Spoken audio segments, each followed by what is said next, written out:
Bonjour tout le monde. Je suis Romaric Motivateur.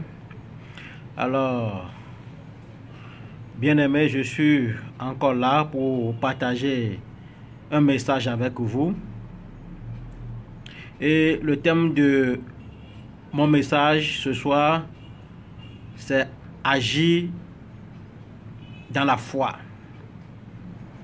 La foi est l'assurance ferme de ce qu'on espère et la démonstration de ce qu'on ne voit pas. La foi doit être pour nous notre guide, notre feuille de route pour réussir notre vie. La foi doit guider notre vision et notre foi doit nous accompagner à réaliser nos rêves les plus fous. Parce que c'est pas la foi qu'Abraham a quitté la maison de ses parents pour une terre promise. Il s'en alla sans savoir là où il va.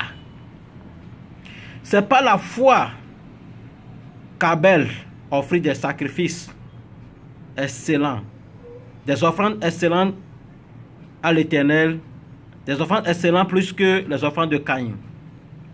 C'est pas la foi que Noé a construit une hache pour sauver sa famille. C'est pas la foi que Moïse, dès son enfance, a été caché durant 3 mois par ses parents. Parce que les parents ont la foi. Les parents ont la ferme assurance que l'enfant là vivra. C'est pas la foi que l'enfant a été caché à quelque part au bord des eaux. Et c'est pas la foi que Moïse a fendu la mer Rouge par son verge. C'est pas la foi que les enfants d'Israël ont traversé la mer Rouge. Parce que, arrivé à un moment donné, il y a l'ennemi à droite, il y a l'ennemi à gauche et il y a l'ennemi derrière. Donc, ce qui veut dire à droite, il n'y a pas le chemin, à gauche, il n'y a pas le chemin et derrière, il n'y a pas le chemin. Devant, il y a la mer Rouge. Voilà, Moïse a fendu la mer Rouge. Mais les enfants d'Israël peuvent douter, ils peuvent avoir peur de ne pas traverser. Mais ils ont eu la foi de traverser la mer Rouge. Et ils l'ont traversé. Mais lorsque l'ennemi s'est approché, l'ennemi s'est englouti par la mer Rouge. Bien-aimé, tu vas traverser la mer Rouge. Toi, tu vas traverser la mer Rouge.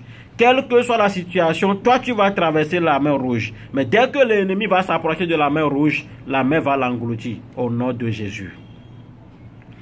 Alors, notre foi, c'est seule notre foi qui doit nous aider à avoir une récompense de l'Éternel.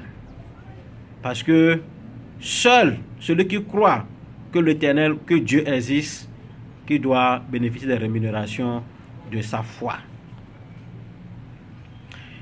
Notre foi doit grandir. Nous devons marcher dans la foi. Si nous voyons un peu dans la Bible,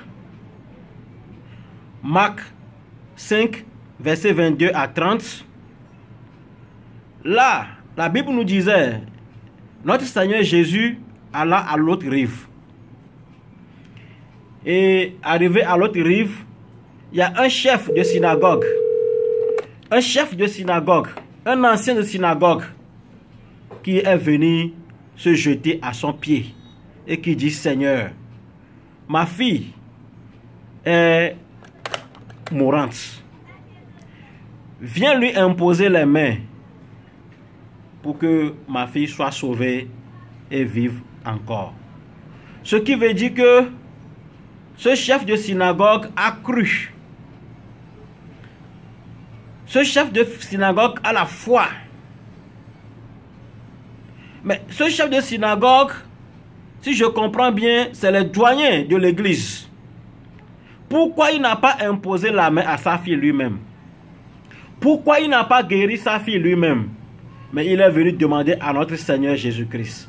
Ça prouve que c'est une question d'onction. Lui n'a pas l'onction. Donc il ne peut pas imposer la main à sa fille pour que la fille guérisse. Mais notre Seigneur Jésus-Christ a l'onction là. Notre Seigneur Jésus-Christ a l'onction de guérison. Dès qu'il t'impose la main, tu dois recevoir ta guérison. Donc, il s'est approché de celui qui a l'onction. Et il lui a demandé de venir imposer la main à sa fille pour que sa fille soit sauvée. Au même moment, Jésus-Christ lui suivait.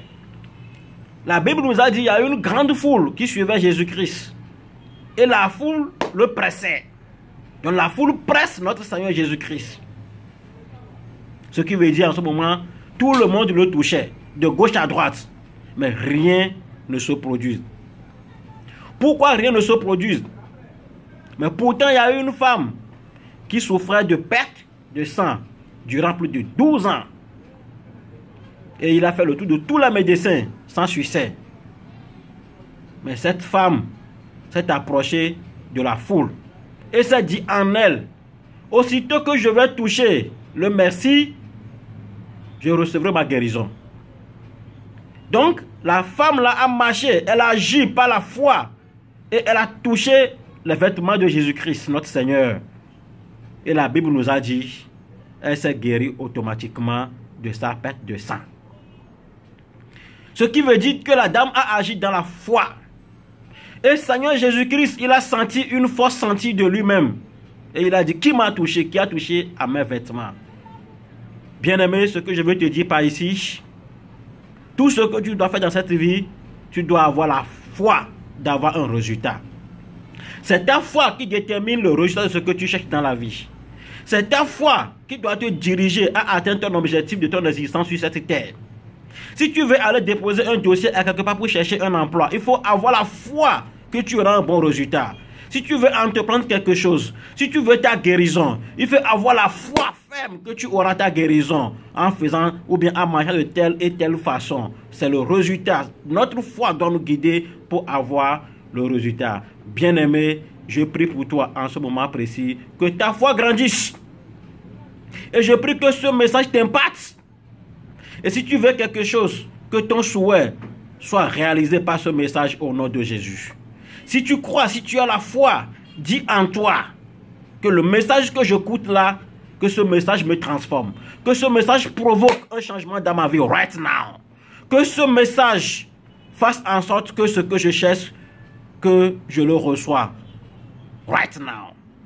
Demande ça à l'Éternel. Prie avec moi. Et demande qu'au moment que tu arrêtes d'écouter ce message, que tes souhaits, tes rêves soient réalisés. Ce que tu veux, tu demandes à l'Éternel par la foi. Parce que la Bible nous a dit, Jésus-Christ lui a dit, ma fille, ta foi t'a sauvée. Va en paix. Tu es guéri de ton mal. Alors bien-aimé, ta foi t'a sauvé. Va en paix.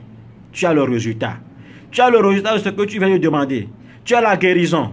Tu as le résultat. Tu as la solution de tout ce que tu viens de demander en ce moment. Que le Seigneur t'accorde l'abondance. Que le Seigneur te guide. Que le Seigneur te bénisse. Tu as écouté la voix de ton serviteur, Romaric le motivateur. Shalom, shalom, shalom. Tu es béni. Amen.